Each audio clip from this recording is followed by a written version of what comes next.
Hello my dear friend. आज मैं आपको बताऊंगा कि ओपीडी बुक में किस तरह से आप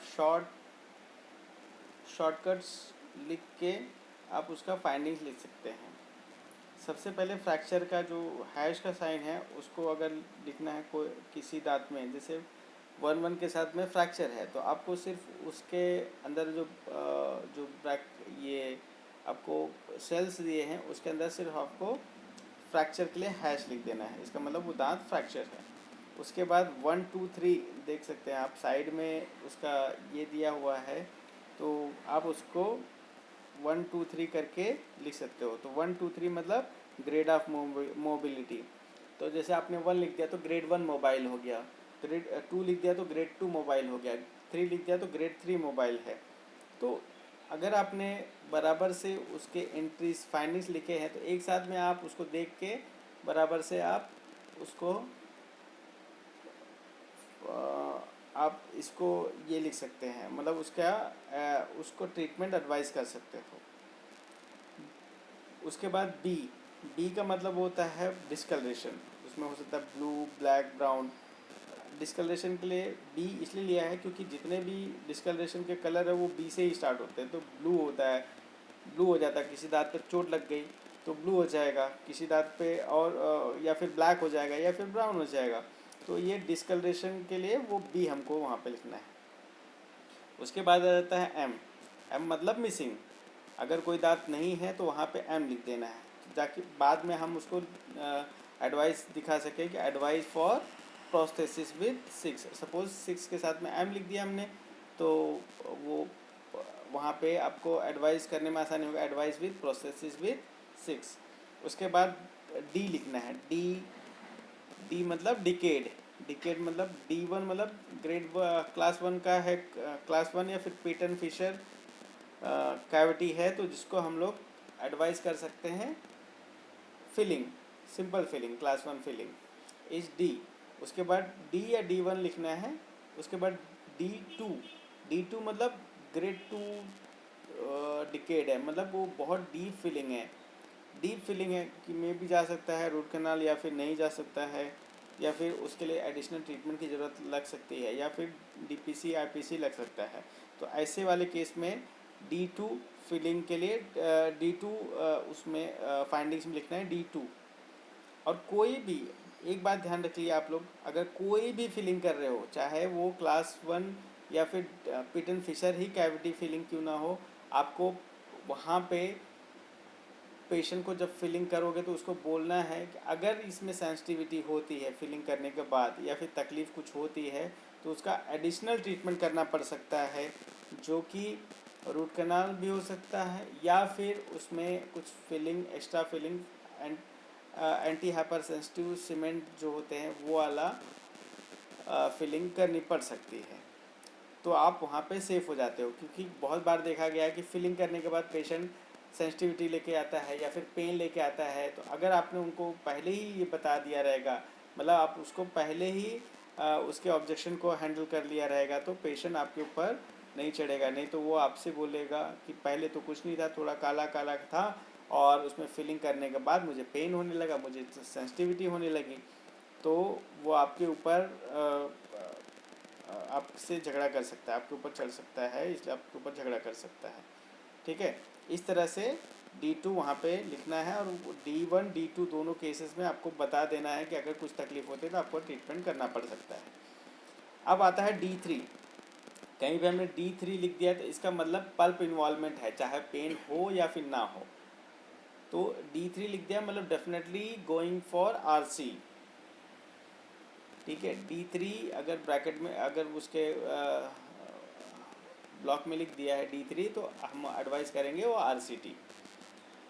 एफ, एफ मतलब फील्ड, कोई दांत फील्ड है तो उसको एफ से डिनोट करना है। लेकिन हमारे लिए हर फील्ड दांत इम्पॉर्टेंट नहीं है, वो फील्ड दांत इम्पॉर्टेंट है जिसमें हमको पेन हो रहा है। तो वो कोई दांत फीलिंग रहता है लेकिन उसमें पेन रहता है तो वहाँ लिखना है एफ। एफ मतलब फीलिंग है लेकिन पेन है, इसका मतलब हमको एक्सरे निकाल के वो शायद से जाएगा रूट कैनाल, तो ऐसे वाले दांत के लिए एफ लिखना है। उसके बाद आ जाता है ग्रॉसली डिकेड, जी। जी लिखना है ग्रॉसली डिकेड। तो ये ग्रॉसली डिकेड जो केसेस होते हैं ये जाते हैं root canal plus portion core. जी, कोई दांत का ग्रॉसली डिकेड टूथ का ही तो रूट कैनाल होता है, और उसके बाद रूट कैनाल करने के बाद फिर उसको पोर्शन कोर भी करना पड़ता है, तो ऐसे वाले दांत को जी से डिनोट करेंगे। और G3 लिखने के बाद ऐसा ग्रॉसली डिस्ट्रक्टेड दांत जो कि बचाया नहीं जा सकता है even after doing root canal and post and core, तो ऐसे वाले दांत को निकालना ही उसका एडवाइस रहता है। तो रूट कैनाल अगर G3 लिखा है तो डेफिनेटली गोइंग फॉर एक्सट्रैक्शन, और G लिखेंगे अगर हम, इसका मतलब है root canal plus post and core. उसके बाद आता है आर मतलब रूट स्टम्प्स, रूट पीस बचे हुए हैं, तो वहाँ पे अगर जैसे 1/6 के बाद में आर लिख दिया है तो मतलब इसका मतलब है 1/6 के रूट पीस बचे हुए हैं। इसी तरह हम लोग देखेंगे कि आई लिख दिया इम्पैक्टेड, जैसे अभी थर्ड मोलर है वहाँ पे आई लिख दिया तो वो दांत इम्पैक्टेड है, तो वो डिसइम्पैक्शन के लिए एडवाइस फॉर डिसइम्पैक्शन सर्जरी। तो हम जो फाइंडिंग लिखेंगे वो फाइंडिंग एक साथ में लिख देंगे, हम देखते रहेंगे, असिस्टेंट को बोल देंगे चलो 1/6 के साथ में लिखो आर है, 2/6 के साथ में उसका जी है, और 3/8 के साथ में आई है, मतलब इम्पैक्टेड है। इस तरह से हम उसको सारा का सारा हम बोलते जाएंगे, और हमारा असिस्टेंट लिखते जाएगा, उसके बाद एक ही साथ में बैठ के उसको पूरा का पूरा ट्रीटमेंट एडवाइस कर सकते हैं। पी से पेन ऑन परकसन, अगर पेन है तो कोई दांत में पर्टिकुलर तो उस पर ऊपर पी लिख देना है, जैसे एफ लिखे ब्रैकेट में उसके ऊपर पी लिख देना है, मतलब इसका मतलब वो दांत के साथ में पेन है, वो फील्ड भी है और पेन भी है। या फिर D3 है और पी है, मतलब मतलब रूट का डिकेड इतना है कि पल्प तक गया है, वो D3 से हमने डिनोट किया, उसके बाद उसके अंदर पेन भी है, तो इस तरह से हम लिख सकते हैं पेन। टी से ट्रीटेड टूथ, अगर कोई दांत में कैप है या फिर उसका रूट कैनाल पहले से किया हुआ है वो रहता है तो हम वो टी में आ जाता है, लेकिन हम हर ट्रीटेड दांत का एंट्री नहीं करते, सिर्फ वही दांत का एंट्री करते हैं जिसमें हमको लगेगा कि वो रूट कैनाल जाएगा या फिर री रूट कैनाल ट्रीटमेंट जाएगा। ऐसे एल मतलब फूड लॉजमेंट के लिए एल लिखेंगे, और जैसे दो दांत 6 और 7 के बीच में है तो 6 और 7 के बीच में हमको लिखना है एल। तो इस तरह से आप उसमें देखोगे कि जैसे 6 और 7 में रूट कैनाल मतलब फूड लॉजमेंट होता है तो कोई एक दांत में हल्की सी कैविटी होगी, या फिर कोई नहीं कैविटी होगी तो पीछे वाले दांत में अधिकतर फिलिंग कर लेना है, क्योंकि दांत का मूवमेंट पीछे से आगे की तरफ मतलब मीजर की तरफ होता है, इसलिए पीछे वाले दांत में करना है, आगे वाले दांत में नहीं करना है, डीओ नहीं करना है।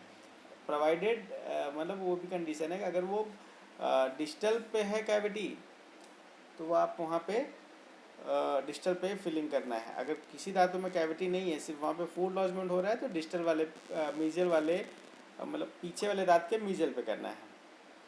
एस स्वेलिंग या फिर साइनस, किसी दांत के ऊपर स्वेलिंग साइनस है तो आप उसको एस से लिख सकते हो, जैसे कोई दांत में फिलिंग है तो एफ लिख सकते हो ब्रैकेट में, उसके ऊपर लिख सकते हो पेन भी है तो पी लिख दो, और अगर उसी पे स्वेलिंग भी है या फिर साइनस है तो वहाँ पे एस भी लिख दो, तो मतलब फिलिंग भी है उसके अंदर स्वेलिंग भी है और पेन भी है, तो तीनों आ गया एक ही दांत के ऊपर। उसके बाद वी मतलब क्लास 5 कैविटी, अगर कोई दांत में रूट कैनाल करना है लेकिन वो क्लास 5 कैविटी की वजह से रूट कैनाल चले गया है, या फिर सिंपल से क्लास 5 है, क्लास 5 फिलिंग करना है, तो वहाँ पे वी लिख देंगे। वी लिखने के बाद अगर उसमें पेन है या फिर वो पेन है या फिर अगर रूट ज़्यादा जा रहा है तो वहाँ पेन है या फिर पल्प इन्वॉल्वमेंट है तो वहाँ पे लिखना है V3, जैसे हमने लिखा था D3 ऐसे यहाँ पे लिखना है V3 मतलब definite class 5 cutting class 5 cavity होके वो रूट कैनाल चले गया है, और अगर V लिखते हैं तो क्लास 5 फिलिंग है, और V2 लिखते हैं मतलब डी फिलिंग है। ऐसे ही ए लिखना है तो इसका मतलब ट्रीटेड है दांत, उसका कुछ ट्रीटमेंट कर सकते हैं तो ठीक है। अगर A3 लिख देते हैं तो इसका मतलब है वो रूट कैनाल चले गया है। इस तरह से A3 लिखे तो इसका मतलब एट्रीजन इतना हो गया है कि पल्प इन्वॉल्वमेंट हो गया है। 3 मतलब गया है अंदर तक, जैसे D3 मतलब डिकेड इतना हो गया है थर्ड लेवल तक, रूट कैनाल पे चले गया है। V3 मतलब वो रूट कैनाल चले गया है क्योंकि इतना ज़्यादा क्लास 5 कैविटी हो गई है कि वो रूट कैनाल पे चले गया है। A3 मतलब इतना ज़्यादा रूट कैनाल ट्रीटेड हो गया है कि रूट कैनाल पे चले गए हैं। ठीक है, इस तरह से सिर्फ हम फाइनली लिखें, लास्ट में हमें आसानी होगी ये लिखने में कि भाई क्या इसका एडवाइस है।